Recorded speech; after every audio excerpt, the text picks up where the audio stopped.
You were told that homeownership is the bedrock of the American dream.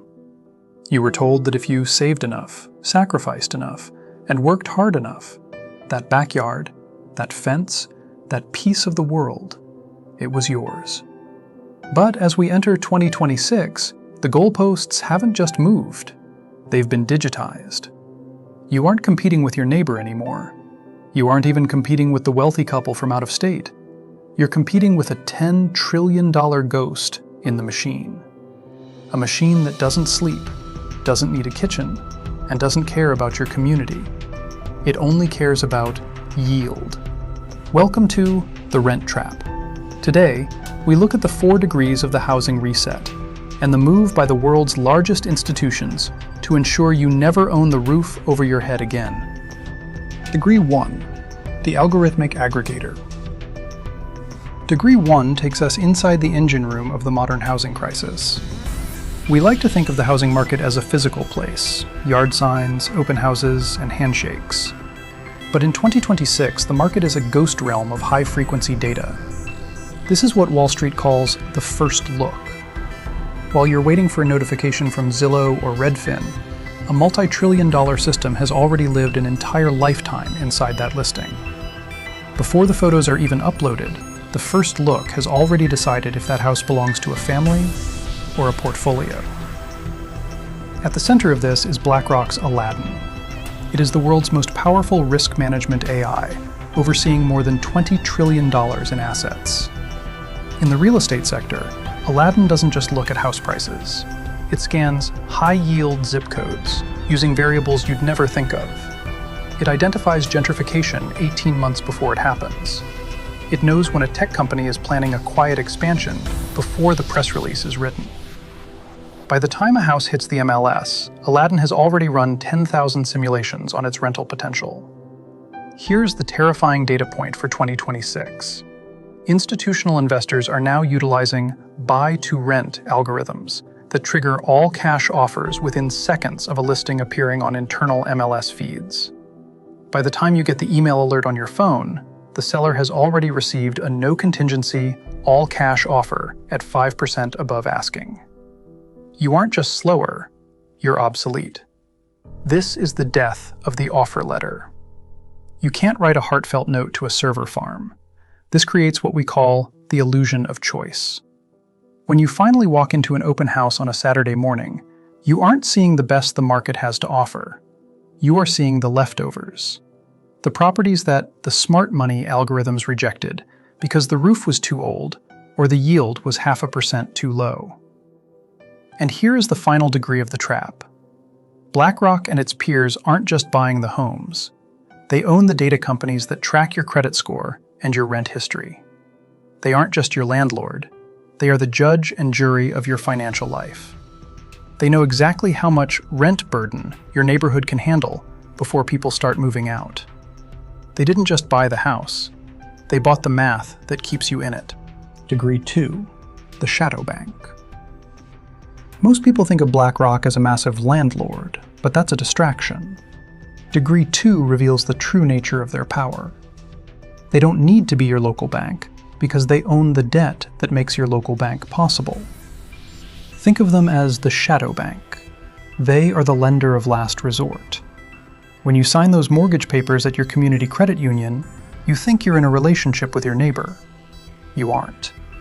Within 48 hours, that debt is often bundled, sliced, and sold up the chain until it lands in a digital vault at 50 Hudson Yards. To understand this, you have to understand mortgage-backed securities. When thousands of mortgages are bundled together, they become a tradable product, a bond. BlackRock is the world's largest buyer of these bonds. This means every time you pay your mortgage, a fraction of your labor is funneled directly into their assets under management. They aren't just betting on houses, they are taxing the very act of homeownership. They provide the liquidity that allows banks to keep lending, which in turn keeps home prices high, creating a cycle where they profit from the debt they helped create. But in 2026, the game has evolved. Larry Fink has been vocal about the next frontier: tokenization. They are moving property deeds off of county courthouse ledgers and onto private, institutional blockchain ledgers. Your home isn't just a physical asset anymore. It's being transformed into a token in a digital vault managed by institutional gatekeepers. Imagine a world where your house is traded 24/7 like a cryptocurrency on a private Wall Street exchange. You still live there, but the title is being flipped across the globe in milliseconds. It's the ultimate alienation of property, the earth itself turned into a line of code they control. This is the double dip. BlackRock earns interest on your mortgage through the MBS market, providing them the capital to simultaneously own the stock of the very corporate landlords, like Invitation Homes, that are outbidding you for the next house on your block. They win when you buy, and they win when you're forced to rent. It's a closed-loop system where the American dream is just the fuel for a trillion-dollar engine. But the machine has one weakness, and in Degree 3, we see what happens when the people start to look back into the screen. Degree 3, the policy pivot and the 2026 war. Degree 3 takes us to the front line of 2026. If you've been watching the news, you've seen the victory laps. Headlines claim that the federal government is finally declaring war on institutional home buying. On the surface, it looks like a populist revolution. But in the boardrooms of Wall Street, they aren't panicked. They're celebrating. Because this isn't a war on the giants. It's a masterclass in regulatory capture. They aren't being regulated out of the market. They're being legislated into a permanent monopoly. Here is the trap. The 2026 legislation contains what is known as a grandfather clause.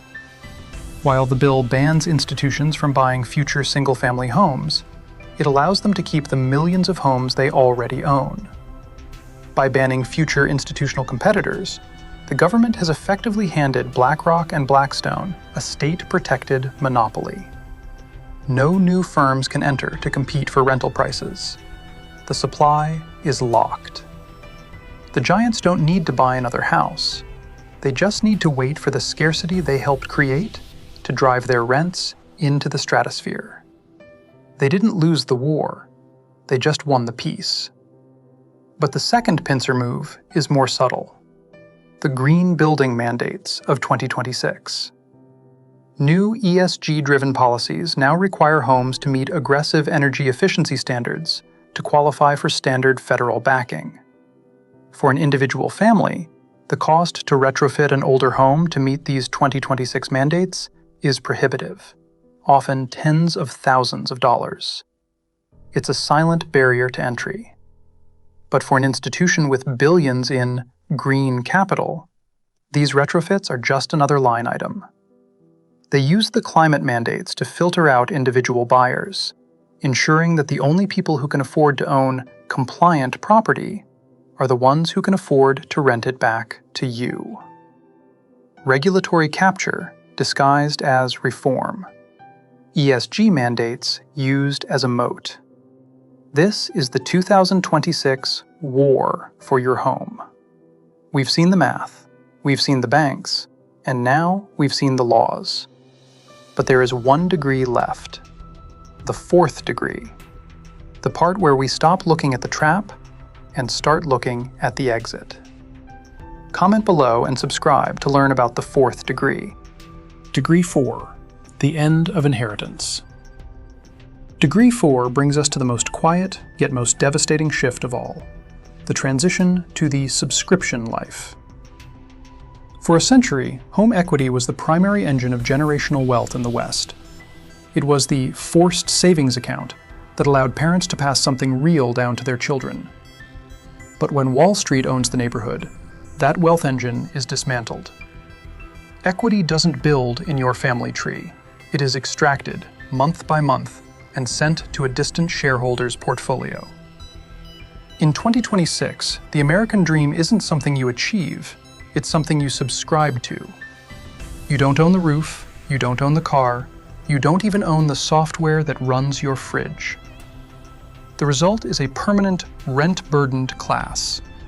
Without an asset to pass down, the next generation doesn't just start behind, they start at zero. Meanwhile, the institutional owners start with trillions in compounding equity. This isn't just about housing. It's about the erasure of the middle-class legacy. When you remove the ability to own, you remove the ability to stay. You become a transient in your own hometown, a temporary user of a space you will never possess. So, where does that leave you? The system isn't broken, it's being upgraded. And in this new version of the world, you aren't the user, you're the product. But you aren't powerless. To survive 2026, you have to master the shift. The sovereign exit.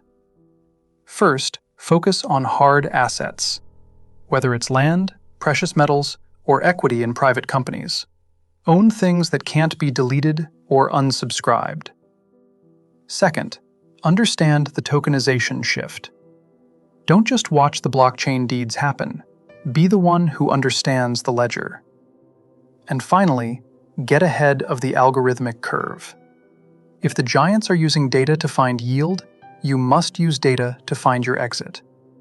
You can't win a game if you don't know the rules. We just gave you the 2026 rulebook. It's time to stop being played and start playing the game. The system only works if you remain a spectator. If you're ready to become an architect, subscribe and turn on the notification bell. Help us shift the narrative by liking and sharing this briefing with one person who needs to see the mechanics. Drop a comment below with your thoughts on today's shift, and join us on our social pages linked in the description for daily intelligence. Your success is 1 degree away. See you in the next one.